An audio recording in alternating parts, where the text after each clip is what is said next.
मैं जा रहा हूं सीधा दिल्ली। राघव चड्ढा जी हैं मेरे साथ, आम आदमी पार्टी के वरिष्ठ नेता हैं मेरे साथ। राघव, बहुत बहुत धन्यवाद रिपब्लिक से बात करने के लिए। राघव, दिल्ली की हालत, रोज नंबर्स बढ़ रहे हैं, पूरे भारत में बढ़ रहे हैं। प्रधानमंत्री ने आज एचआरडी मिनिस्टर से बात किया है, 10th का कैंसिल कर दिया है, 12th का पोस्टपोनमेंट कर दिया है।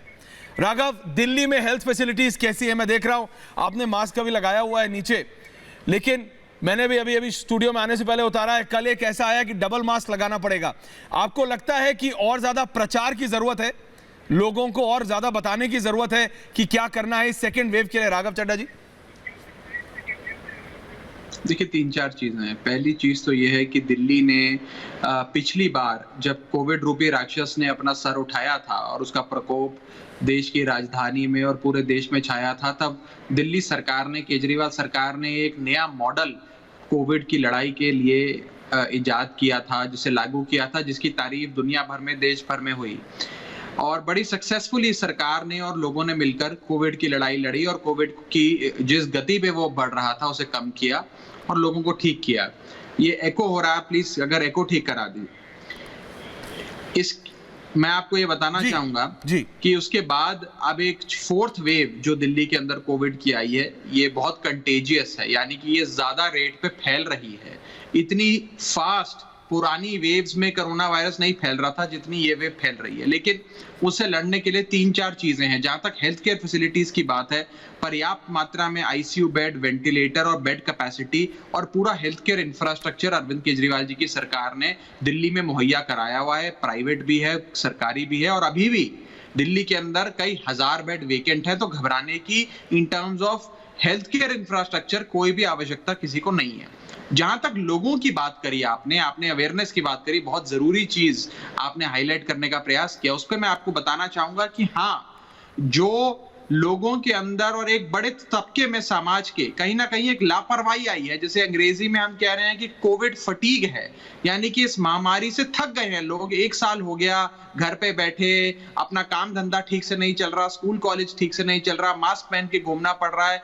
सब लोग कोविड से परेशान और थक गए हैं। उसी के चलते एक लापरवाही सी हर एक के अंदर कहीं ना कहीं नजर आ रही है, जिसके चलते जो कोविड अप्रोप्रिएट बिहेवियर है, सामाजिक दूरी रखना, मास्क पहनना, हाथों की सफाई रखना, वो उस लेवल पे उसका पालन नहीं हो पा रहा है जिस लेवल पे उसका पालन आज से कुछ महीने पहले हो रहा था। इसीलिए आज जनता से लगातार मैं आपको रोक रहा हूं।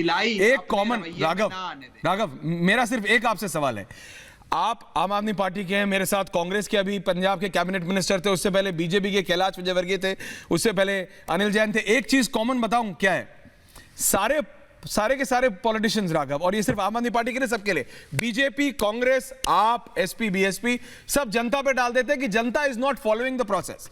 वो एक चीज हो सकती है कि आप फॉलो नहीं कर रहे हैं, आप चाहते हैं अवेयरनेस हो, लेकिन क्या हमारे सारी पॉलिटिकल पार्टीज को, मेरा एक सवाल है, क्या हमारी सारी पॉलिटिकल पार्टीज, मेरे को पता है दिल्ली सरकार हमेशा कहती है कि सेंटर कोऑर्डिनेट नहीं करता, सेंटर हेल्प नहीं करता, एलजी हेल्प नहीं करते, क्या इस समय भारत की जनता के लिए, दिल्ली की जनता के लिए आम आदमी पार्टी और बीजेपी साथ नहीं आ सकते?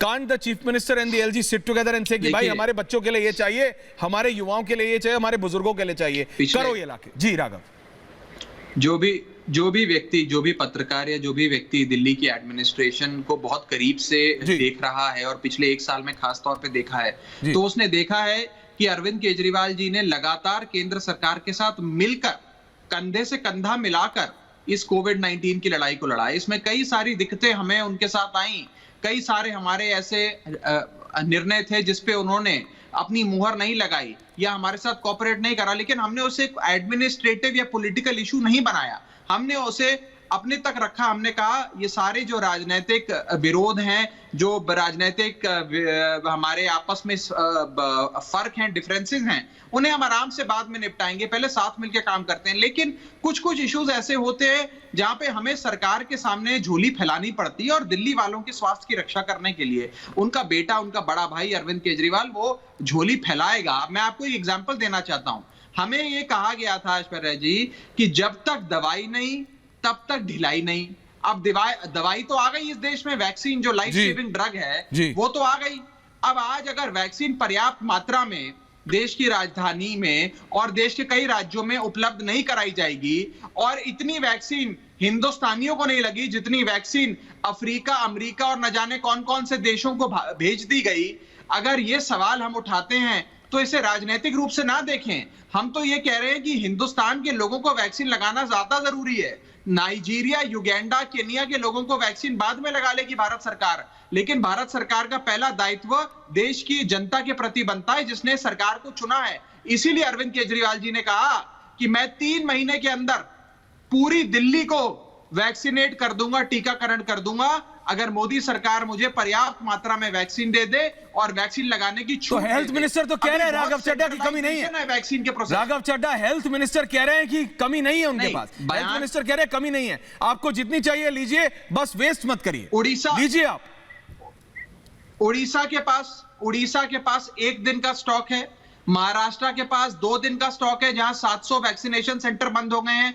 आंध्र प्रदेश, बिहार, उत्तर प्रदेश में जगह जगह वैक्सीनेशन सेंटर बंद हो गए हैं क्योंकि वहां वैक्सीन शॉर्टेज होनी शुरू हो गई है। दिल्ली के अंदर भी मात्र 5 से 6 दिन का स्टॉक बचा है। हर जगह शॉर्टेज है। कौन कह रहा है शॉर्टेज नहीं है? एक राज्य के स्वास्थ्य मंत्री से आप ये मुझे बयान दिलवा दें, चाहे वो बीजेपी का ही हो, कि वैक्सीन पर्याप्त मात्रा में उपलब्ध है। देश का हेल्थ मिनिस्टर दे रहा है वैक्सीन, इसलिए राघव देश का, किसी प्रदेश का नहीं, उसके 2 देश का हेल्थ मिनिस्टर वो जो पूरे देश के, भारत के हेल्थ मिनिस्टर कह रहे हैं हर्षवर्धन कि हमारे पास एम्पल अमाउंट है, जितनी वाइल्स चाहिए लीजिए। नहीं दे जी नहीं, वाइल्स स्टेट्स को भी तो देनी होंगी ना। वाइल्स अगर सेंट्रल गवर्नमेंट के गोडाउन में पड़ी हैं या सीरम इंस्टीट्यूट के गोडाउन में पड़ी हैं, जब तक वो राज्य सरकार को सौंपी नहीं जाएंगी उन वाइल्स का कोई फायदा नहीं है।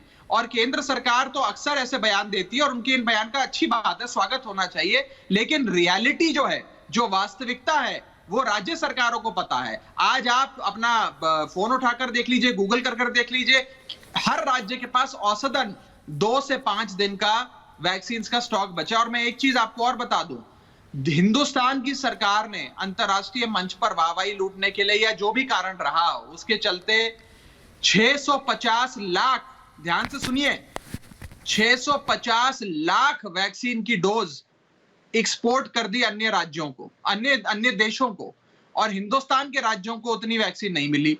अगर हम केनिया, युगांडा, नाइजीरिया और न जाने कौन कौन से देशों के लोगों को वैक्सीन लगाने में ज्यादा रुचि लेंगे और अपने देश के लोगों को कम वैक्सीन लगाएंगे तो कोरोना तो फैलेगा ही। तो मुझे लगता है कि वो जो नारा था कि जब तक दवाई नहीं तब तक ढिलाई नहीं, अब उसे लागू करने का समय आ गया। अगर थोड़ी थोड़ी ढिलाई जनता में हो रही थी उससे भी कम करेंगे, लेकिन वैक्सीन तो लगाएं। वैक्सीन अगर एक सुरक्षा कवच है, बिल्कुल तो है, हर नागरिक को पहनना जरूरी है।